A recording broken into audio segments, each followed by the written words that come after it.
வணக்கம். நான் பார்த்தேன் சமைத்தேன் அன்னபூர்ணி. இன்றைக்கி நான் டின்னருக்கு என்ன பண்ணியிருக்கேன்னு உங்களுக்கு காமிக்கிறேன். இது பண்ணுற ப்ராசஸை நான் எடுக்கலை, ஏன்னா என்னால் எடுக்க முடியல. பண்ணி முடித்தப்பறம் ரொம்ப சிம்பிள் தான், எப்படி பண்ணினேன் நான் சொல்கிறேன். இங்கே சௌச்சௌ, இந்த சௌச்சௌவை கொஞ்சம் ஸ்கொயராக மெல்லிஸாக கட் பண்ணிட்டு அதில் மேரினேட் பண்ணி வச்சுட்டேன். மிளகாப்பொடி, ஜீரகப்பொடி, தனியா பொடி, உப்பு இதெல்லாம் போட்டு கொஞ்சமாக தண்ணி விட்டு எண்ணெயை போட்டு நல்லா மேரினேட் பண்ணி ஒரு 1 ஹவருக்கு அப்புறம் வச்சுட்டேன். அப்புறமா 1 ஹவராக வச்சுட்டேன். 1 ஹவருக்கு அப்புறமா அதே எண்ணெயில் இதை நம்ம பொட்டேட்டோவில் ஃப்ரை பண்ணுற மாதிரி கொஞ்சம் கருவேப்பிலையும் பெருங்காயமும் போட்டு ஃப்ரை பண்ணி வச்சுருக்கேன். நான் இங்கே அடுத்ததாக பண்ணியிருக்கிறது வெஜிடபிள் வித் ஹங் கர்ட். அண்ட் ஹங் கர்டுனாக்கா நம்ம கேர்டில் இருக்கிற தண்ணியெல்லாம் எடுத்துகிட்டு சாய் அரிப்பண்டியோ அதுலையாவது போட்டுட்டு அதை திக்காக எடுத்து வச்சுக்கணும். அப்புறம் வித் க்ரீம் அண்ட் ஹங் கர்டு. இதில் நான் கேப்சிகம், காலிஃப்ளவர், வெங்காயம், தக்காளி இதெல்லாம் போட்டு முதல்ல கொஞ்சம் காலிஃப்ளவரை வேக வச்சுட்டு மற்ற எல்லாத்தையும் கொஞ்சம் வேக வச்சுட்டுட்டேன். அப்புறம் வேக வச்சுட்டு அதில் கொஞ்சம் உப்பு, மஞ்சப்பொடி, தனியா பொடி, மிளகா பொடி இதெல்லாம் போட்டு நல்லா கலந்துட்டு அதெல்லாம் ஒன்றா சேர்ந்ததுக்கப்புறமா இதில் ஹங் கர்டு இருக்கு இல்லையா, அதை விட்டுட்டு கொஞ்சம் க்ரீமும் விட்டுட்டு இதை நான் சர்வ் பண்ணுறதுக்காக எடுத்து வச்சுட்டுருக்கேன். இதில் நான் எண்ணெயும் போடலை, வெண்ணெயும் போடலை, ஏன்னா நான் க்ரீம் போடுறதுனால அதுவே போகிறோன்னு. இங்கே நான் ஒரு ஃபில்லிங் மாதிரி பண்ணி வச்சுட்டுருக்கேன்.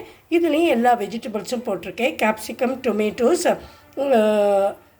அண்டு ஆனியன்ஸ் இதெல்லாம் போட்டிருக்கேன். ஆனால் இதில் எதுலேயுமே பொட்டேட்டோ சேர்க்கலை, ஏன்னா பொட்டேட்டோ ஸ்டார்ச் இருக்குங்கிறதுனால அந்த பொட்டேட்டோவை மாத்திரம் அவாய்ட் பண்ணிவிட்டேன். இதெல்லாம் நல்லா எண்ணெயில் வதக்கிண்டுட்டு அதுக்கப்புறம் இதில் கொஞ்சம் ஜீரகத்தை போட்டுண்டு அப்புறமா எல்லா பொடியும் போட்டுட்டேன். அதாவது கொஞ்சம் மிளகா பொடி போட்டுட்டேன், தனியா பொடியெல்லாம் போட்டுக்கல.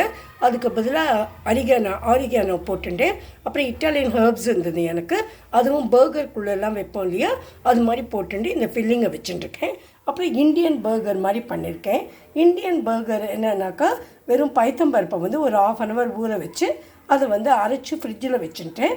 இதில் அரைக்கும்போது பச்சை மிளகா, கொஞ்சம் இஞ்சி, உப்பு, பெருங்காயம் இது போட்டு அரைச்சி வச்சுட்டேன்.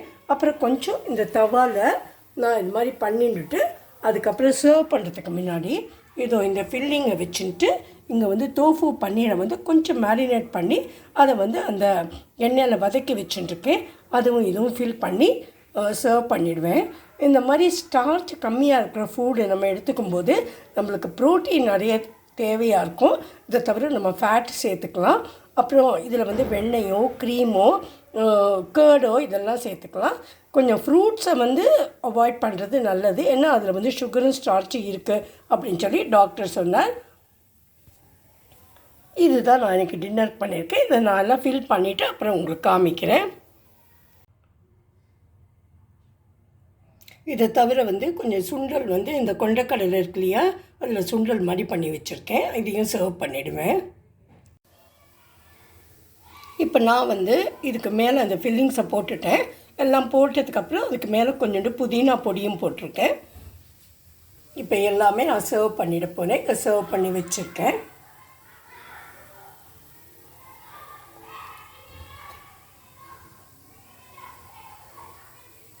Hope you all will like my video.